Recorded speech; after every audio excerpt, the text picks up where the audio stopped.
Good morning, everyone, and welcome to Team Events, Virtual or Socially Distance. This is the third and final webinar in our series of 3, the first being the 12 key ingredients of a successful sales incentive program, and the second, face-to-face, virtual and hybrid conferencing. By way of introduction, my name is Victor Tardieu and I run Full Circle Motivation, an agency specializing in team building events, sales incentive programs, conference production, and video production. Our program today lasts around 25 minutes and covers the importance of team building, inappropriate events, checklists for good team events.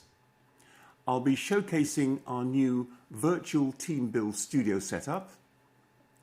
I'll be covering return on investment, the importance of fun. Then I'll be answering any questions you might have. Oh, and may I ask you to text through any questions as you think of them throughout the presentation. The chat icon for information is situated centrally at the bottom of your screen. And finally, for information, we'll be sending to you all a PDF of our latest virtual creations. Our virtual pub landlord game show, complete with a pub grub party pack, and our virtual Christmas party. Right, I'm going to kick this program off by switching over and sharing my screen with you. Okay, that should do it. Team events and the pandemic. Team working and social events are useful tools for team leaders to create the right conditions for their teams to flourish, and a great way of combining a meeting with social activity is to hold an event. The exact type of event, of course, depends on many factors: budget, the size of the team, and the ability to get everyone together at the same time. In these pandemic days, team events do not just run themselves. They need to be filled with learning, with excitement, be expertly managed, and that highlights a virtual environment and an appropriate and engaging idea. But getting the team together while socially distanced is much more demanding than before, and quite honestly can be a bit of a pain, because it requires a lot more space, venue or hotel selection and negotiation, managing ground transportation, food and beverage planning, entertainment and off-site management, interactive energizers to enhance team cohesion and ensure the audience is engaged and uplifted, security, adequate staff to support the event, and ancillary and special functions, registration, including hospitality and delegate desk, and finally, management of extenuating circumstances. Now, however, it's time to brace yourself, because some team building events aren't appropriate. In an article by Alison Green entitled "Why Corporate Team Building Events Can Be Terrible," she shares, "I heard from one reader who worked on a team of people who were having trouble getting along, so her manager organized a team building event where everyone present had to share what they didn't like about each other. Unsurprisingly, tears ensued. Colleagues went from not being able to work well together to actively disliking each other in about 30 minutes. Another reader described a team building exercise where she and her co-workers had to spit, yes, spit, soda into each other's mouths. Why? I have no idea. COVID-19 clearly wasn't around then. And finally, Alison heard about one where participants were asked to share the story behind a scar or physical or emotional event. Yes, emotional. These questions can be easy for some, but if you are someone who, say, dealt with trauma or abuse in their childhood, or if you are someone who just prefers privacy, these are not fun games to play.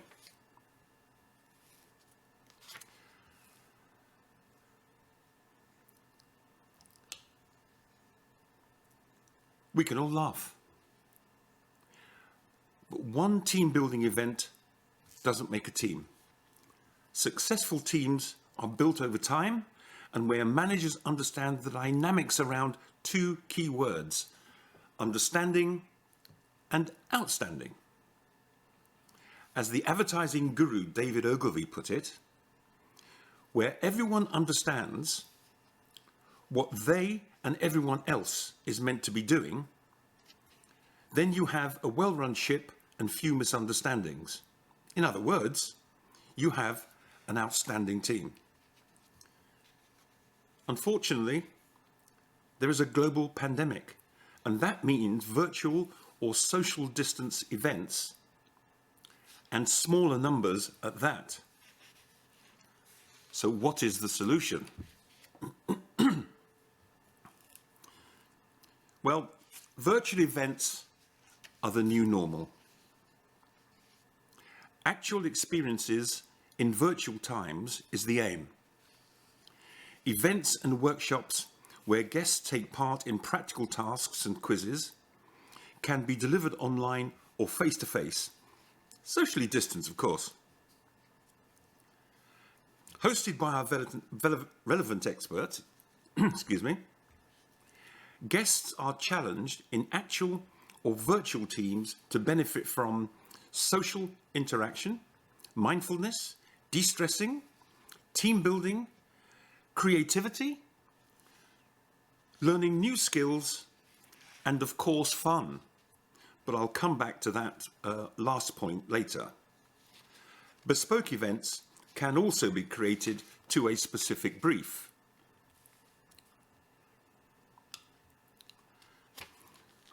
What are the platforms for virtual events? Well, virtual events are only limited by the imagination. They can include distance learning quizzes, where answers can provide information for future training. Practical workshops. Here's a demo of our virtual wreath making event. Welcome to the wreath making workshop. This year we're bringing the festive cheer straight to your door and we'll be making Christmas wreaths. We'll post our kits to you in advance. You'll have everything you need, including a wreath frame, moss, festive foliage, cinnamon sticks, pine cones, dried fruit, baubles and bows. We'll then meet for a virtual workshop where I'll teach you the traditional florist's method of wreath making.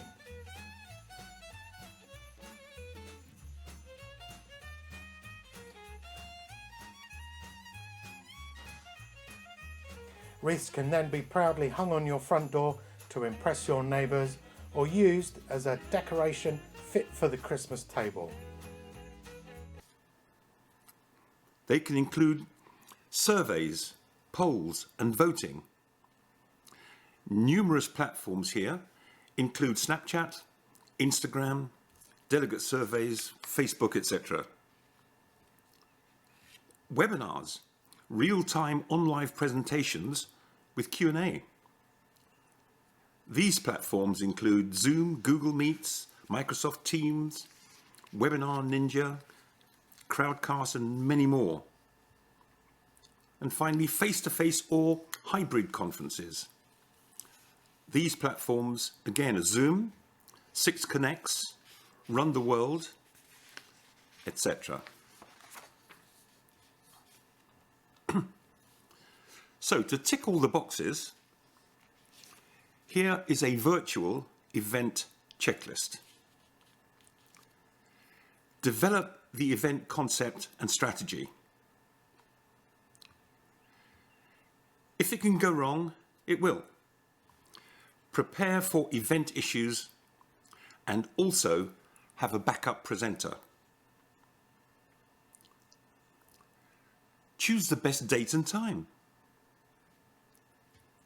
Fine-tune the proposition and communicate the benefits of delegates attending. This is also true for internal events. Rehearse, rehearse, rehearse. And then, when you're finished, rehearse some more. Remember that these events are personal. So imagine you are in the viewer's home or office. And finally, ask questions. Engage the audience by asking them to participate in polls throughout the virtual event. Now, you will hear people say, there is no I in team, but I argue there is. The I in team is called investment. And we believe that all team events should be focused on delivering a return on investment. In order to structure the team event to deliver to the bottom line, we always identify specific situations. For example, increased costs, adverse impact on business, cost to the company in terms of time and money, and add in indirect costs. For example, the negative impact on morale and productivity. Set clear objectives in terms of timescale, opportunities, and saving. And determine time and budget requirements and compare cost and time benefits to proposed investment. Now, team building is about building. If the event doesn't build anything, you've actually wasted your money. A poll referred to by Tyrion.com in an article published in 4 Hoteliers revealed that only 5% of the people surveyed say team building programs are effective. But they're not necessarily right, because the impact of team building can be maddeningly difficult to quantify, particularly when it can't be linked to financial performance or output. So how can you measure the effectiveness of team building? An article by Brain Science points the way. They suggest some business metrics can give an indication, for example, absentee rates, productivity rates, monthly profit, and overtime take-up. But measures should be taken pre- and post-event. Measure over a period of time. Momentum tends to flag over time. Communication is a big weapon. So over-communicate individual and team performance by 1000%. Survey your employees on the value of the session. What was good? What was not so useful? What changes could make things better? And finally, quiz them on the event teachings to consolidate their learning. This can illuminate areas for additional training. Now, this is my personal favorite. Make things fun, fun, fun. Why? because research published by growthengineering.co.uk has shown that happy employees are 12% more productive and are more accurate. Unhappy employees are 10% less productive. More fun in the workplace leads to lower staff turnover and less time off sick. In fact, research found 62% of people who engaged in fun at work had taken no sick days in the last 3 months, compared to 38% of people who had not taken part in fun at work. A good laugh reduces stress, and our muscles relax for up to 45 minutes. 55% of staff who have taken part in fun activities in the last 6 months feel more creative. But fun means different things to different people. 79% of millennials think fun at work is important, compared to only 55% of older staff. Plus, fun looks different depending on your role within the company.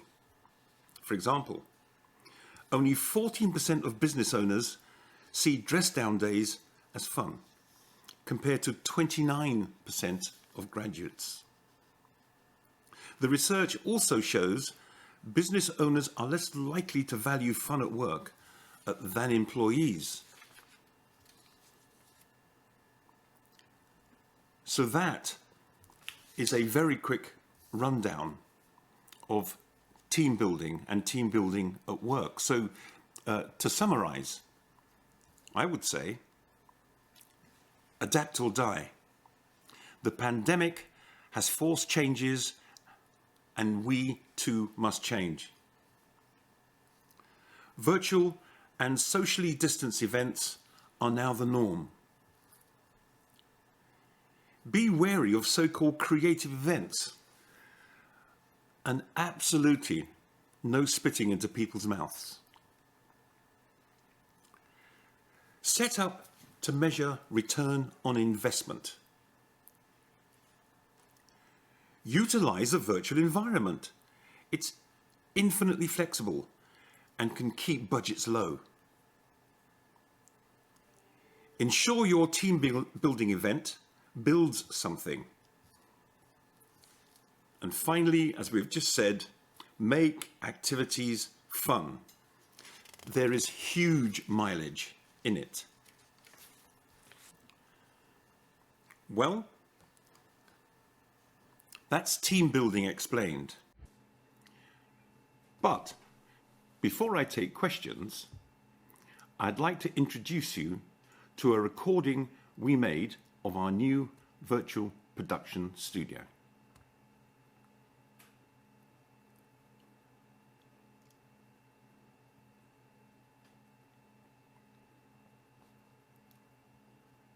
It's a complete installation, which is fully draped, sound dampened, and pre-rigged with stage, screen, lectern, spot, ambient, and intelligent lighting, speakers, and video cameras. The facility can accommodate virtual or live productions, socially distanced of course, and is fully connected to the internet for the live transmission of virtual team building events. And it's broadcast anywhere.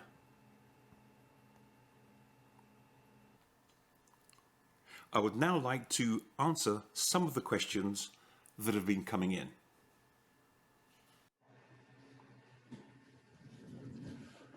Okay, well, that's team building, everyone. Thank you for attending. I do have a few questions that have come in, and I'll take them in the order in which they have arrived.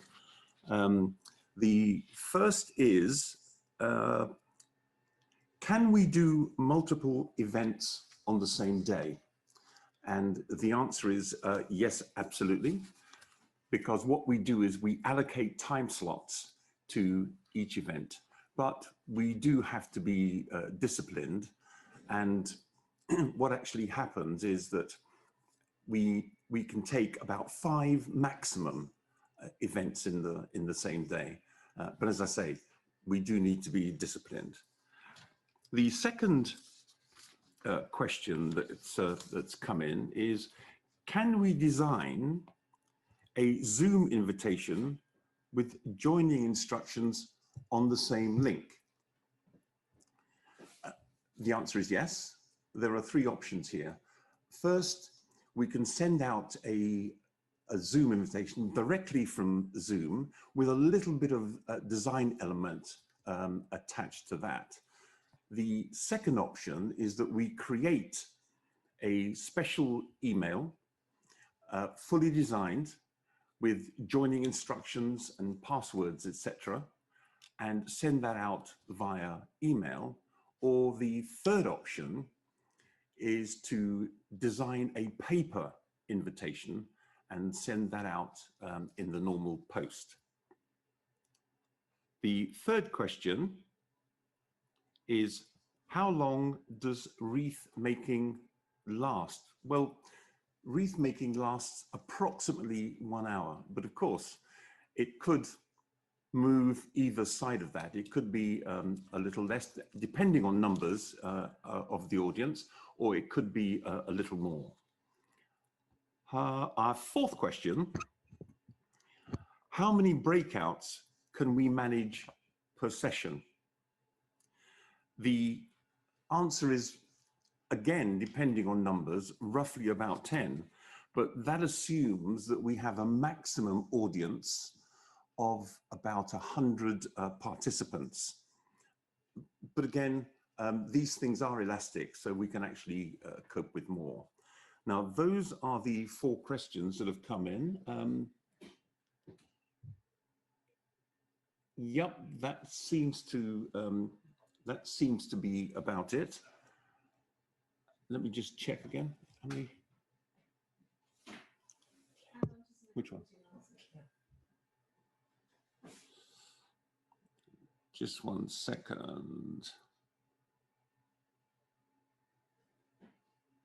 Attendees.